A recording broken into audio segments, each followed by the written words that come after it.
بسم اللہ الرحمن الرحیم۔ السلام علیکم، میں ہوں آپ کا میزبان ساجد گوندل۔ آج 16 مئی ہے سال 2022۔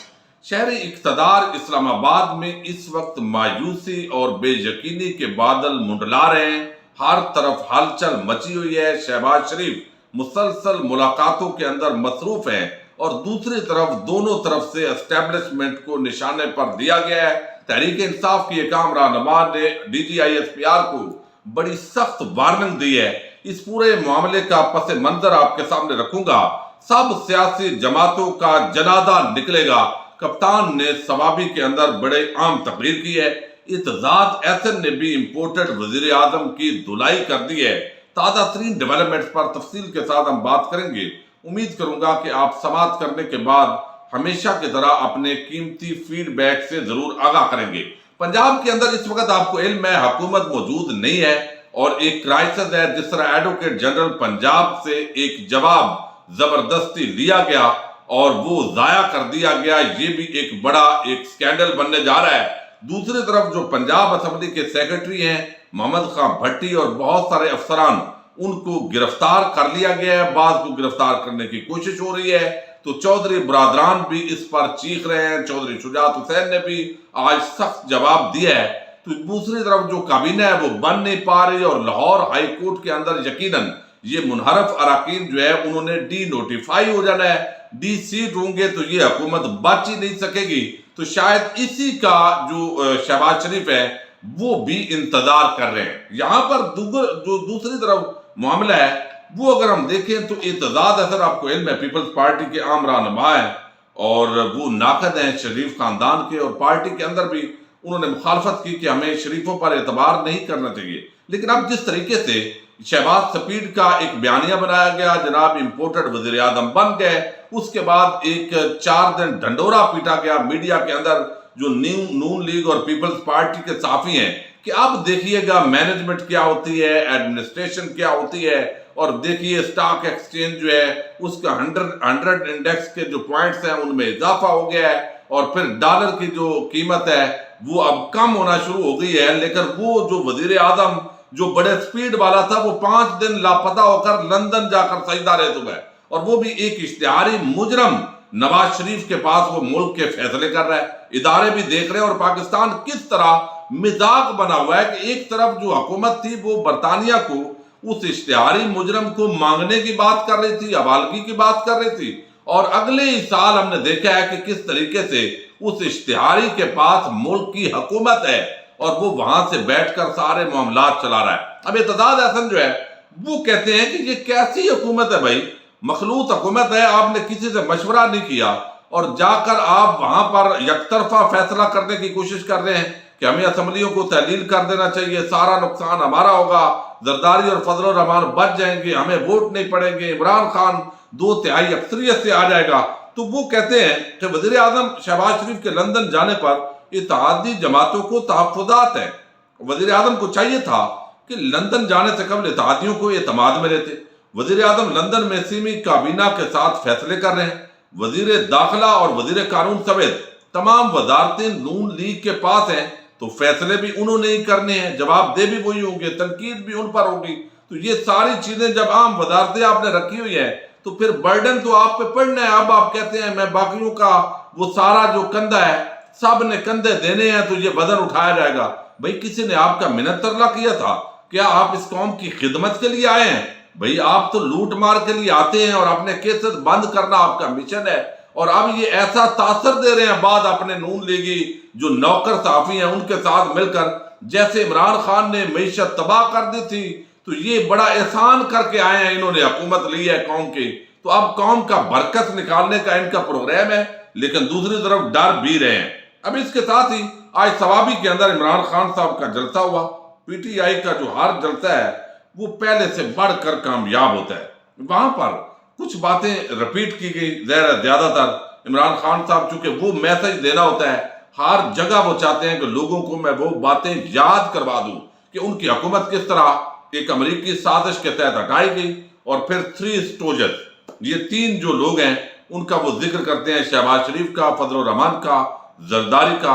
ان تینوں کی آج شہباز شریف نے فضل الرحمان اور زرداری سے بھی 1 on 1 ملاقات کی ہے کہ ہم کیسے اس پورے معاملے سے نبٹ سکتے ہیں۔ اب مسئلہ یہ ہے کہ اسٹیبلشمنٹ عمران خان کو راستے سے ہٹا دے، راستہ صاف کر دے، تو پھر تو وہ ملک کو بڑی خدمت کرنے کے لیے تیار ہے، لیکن یہ رسک جو ہے یہ اتنا آسان نہیں چلا جاتا۔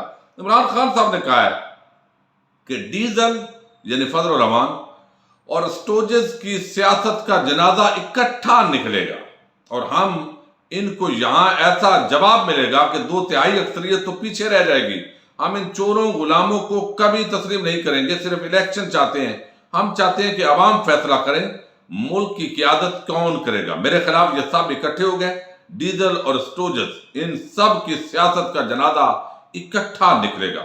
دوسرا انہوں نے بتایا یہ کرائم منسٹر جو ہے اس پر منی لانڈرنگ کے کیسز ہیں، امپورٹڈ حکومت کو نہیں مانتے، ڈیزل اسلام کا ٹھیکیدار بنتا تھا، وزارت لے لی مواصلات کی، اور یہاں پر اسی طرح جو لوٹا ہے، ایک لوٹا پورے KPK کے اندر نکلا ہے، تو انہوں نے KPK کی عوام کا شکریہ ادا کیا کہ آپ وفادار لوگ ہیں، صرف ایک نور عالم لوٹا نکلا ہے، باقی یہاں سے کوئی نہیں بکا، اور پنجاب سے فیصل آباد سے مجھے شکوہ ہے، لیکن فیصل آباد والوں نے کہا ہے کہ ہم آگے اس کا جو ہے وہ آپ کو ازالہ کریں گے، یعنی کوئی لوٹا بھی یہاں سے کامیاب نہیں ہوگا۔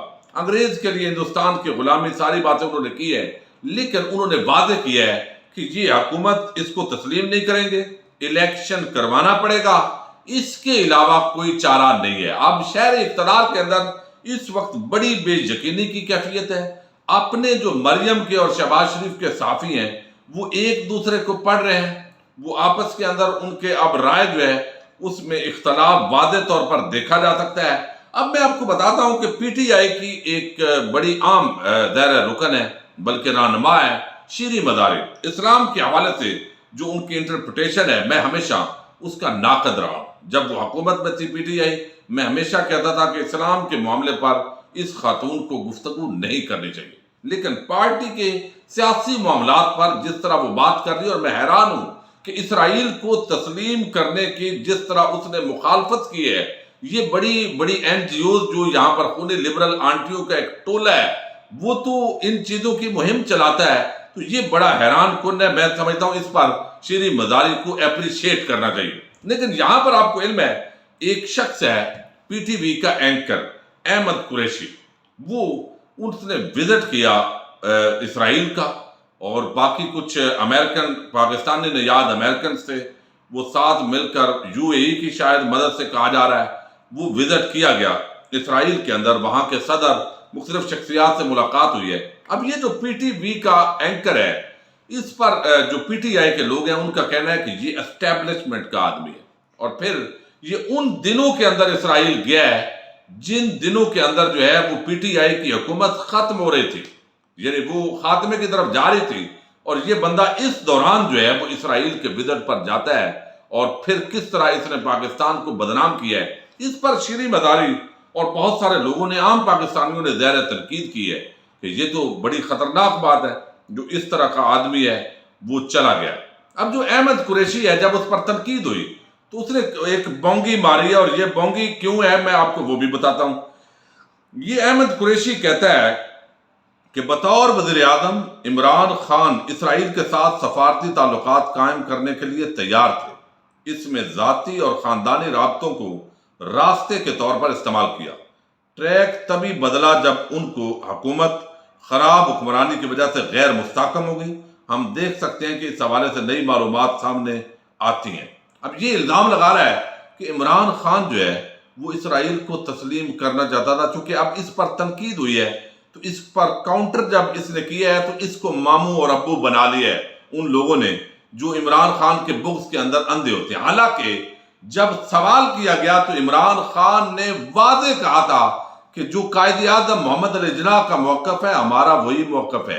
اتنی بات کبھی اسرائیل کے خلاف فضل الرحمان نہیں کر سکا، وہ مذہبی طبقہ نہیں کر سکا، جتنا بالکل ایبسلوٹلی ناٹ کی طرح انہوں نے اسرائیل کو تسلیم کرنے سے انکار کیا۔ اور یہ بات کا بڑے حلقوں کو کہا جاتا ہے رنج ہے، تکلیف ہے کہ عمران خان اس طرح سٹیٹ فارورڈ جو ہے وہ بات کر دیتا ہے، جس سے پوری جو عرصے کی محنت ہے، کوئی بیک ڈور کے اندر جو رابطے ہو رہے ہوتے ہیں، وہ خرابی واقع ہو گئی ہے۔ اور سعودی عرب آپ کو علم ہے کہ وہ بھی نارمل اس کے تعلقات بھی مستقبل میں ہوتے دکھائی دے رہے ہیں اسرائیل کے ساتھ، تقریباً ابھی ایئر سپیس وہ استعمال بھی کر رہا ہے، تو سعودی عرب کا ظاہر ہے پاکستان پر اثر ہے، امریکہ کا بھی اثر ہے، تو یہ بھی ایک کہا جا رہا ہے کہ شاید اسرائیل کو تسلیم پاکستان کو کروانے کے لیے کچھ قرضہ مل جائے، دباؤ ڈالا جائے، پھر ایئر سپیس ہے دیگر۔ اب یہاں پر جو ڈاکٹر شیریں مزاری ہے انہوں نے کہا ہے کہ یہ بندہ چونکہ ISPR کا ہے تو وہ اکثر آج کل جو ٹویٹ ہے،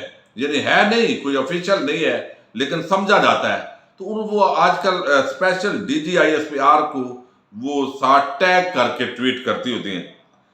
وہ کہتے ہیں کہ ریکارڈ کے لیے دو ممالک جنہوں نے امریکی حکومت کی تبدیلی کی سازش کے ذریعے عمران خان کو ہٹانے کا جشن منایا وہ اسرائیل اور بھارت تھے۔ اسلام کو نشانہ بنانے والے یورپی یونین کے انتہائی دائیں بازو والوں نے بھی، جو وہاں پر گیریٹ ویلڈر تھا جس نے خاکے حضور نبی اکرم صلی اللہ علیہ وسلم کے خاکے بنانے کی کوشش کی، ناپاک جسارت کی، بدبخت نے، وہ کہتے ہیں اس کی طرح عمران خان کے خاتمے کا جشن منایا۔ پاکستانی جانتے ہیں کون کس کا ساتھ دیتا ہے۔ نیوٹرل، وہ کہتے ہیں نیوٹرل کا احمد علی قریشی کے دورہ اسرائیل پر درجہ حرارت بڑھ گیا ہے، وہ اپنے لڑکے کے ذریعے عمران خان کو بے بنیاد الزامات کا نشانہ بنا رہے ہیں۔ میں دوہراؤں گی، آفیشیل DG ISPR کو وہ ٹیگ کرتی ہیں کہ ہمیں ایسے بہت سے معاملات پر بات کرنے پر مجبور نہ کریں جہاں ہم ابھی تک خاموش ہیں۔ یعنی انہوں نے واضح طور پر ہمیں، یعنی ہمارا منہ نہ کھلواؤ، یہ ایک میسج دیا ہے DG ISPR کو، اور اس سے اندازہ ہوتا ہے کہ آنے والے دنوں کے اندر ظاہر ہے یہ جو اسٹیبلشمنٹ ہے اس کے ساتھ یہ جو ہے معاملہ بڑھتا جا رہا ہے۔ ایک طرف چودھری پرویز الہی نے کہا ہے کہ ہمیں درمیان کے اندر ہم رول ادا کرنے کے لیے تیار ہیں، پھر شیخ رشید جو ہے وہ بھی لگے ہوئے ہیں اس معاملے کے اندر، اور آج انہوں نے انکشاف کیا ہے کہ عمران خان کا ڈائریکٹ رابطہ نہیں ہے، تو اس کا مطلب یہ نہیں ہے کہ عمران خان کی پارٹی کا اسٹیبلشمنٹ کے ساتھ جو ہے وہ رابطہ نہیں ہے، بلکہ وہ پر امید ہے کہ معاملات بہتر ہوں گے۔ لیکن پرویز الہی تو کہتے ہیں کہ اسٹیبلشمنٹ پر تنقید نہ کریں، لیکن آئے روز جس طرح شیریں مزاری تنقید کر رہی ہیں، یہ عمران خان کی پالیسی اس کو سمجھا جائے گا، چونکہ یا تو وہ ان کو روکیں یا پھر وہ انفرادی حیثیت سے ڈکلیئر کریں کہ یہ ان کی اپنی رائے ہے۔ لیکن اگر اس طریقے سے، چونکہ PTI یہ سمجھتی ہے کہ مزاحمت ہوگی تو مفاہمت ہوگی، چونکہ یہ تو نون لیگ نے سارا ایک طریقہ اڈاپٹ کر لیا ہے، یعنی اب PTI کی مفاہمت یہی ہے کہ الیکشن فری اینڈ فیئر ہو اور اس کے اندر جو نیوٹرل ہیں وہ واقعی نیوٹرل ہو جائے، تو پھر PTI کو علم ہے کہ ان کی 2/3 اکثریت بن جانی ہے۔ اس وجہ سے کچھ اور جو چیزیں بیک ڈور کے اندر ہوئی ہیں، اس وجہ سے مزید تنقید اور یہ تصادم اسٹیبلشمنٹ کے ساتھ بھی تلخی بڑھتی جا رہی ہے، لیکن درمیان میں کچھ ایسے لوگ ہیں جو سمجھا رہے ہیں کہ اسٹیبلشمنٹ کو اتنا زیادہ رگڑا نہیں لگانا چاہیے۔ لیکن دیکھتے ہیں آنے والے دنوں کے اندر کیا حالات ہوتے ہیں۔ اگلے 48 سے 72 گھنٹے عام ہیں، اگر اس کے اندر حکومت اور اسمبلی تحلیل کرنے کا فیصلہ نہیں ہوتا تو اس کا مطلب ہے کہ پھر لانگ مارچ کے اعلان کے ساتھ ہی گرفتاریاں، تشدد اور اس طرح کا جو ماحول ہے وہ خدا نخواستہ کچھ لوگوں کی جو ہے وہ ناخوشگوار واقعات رونما ہو سکتے ہیں۔ اللہ تعالیٰ پاکستان کی حفاظت کرے۔ السلام علیکم۔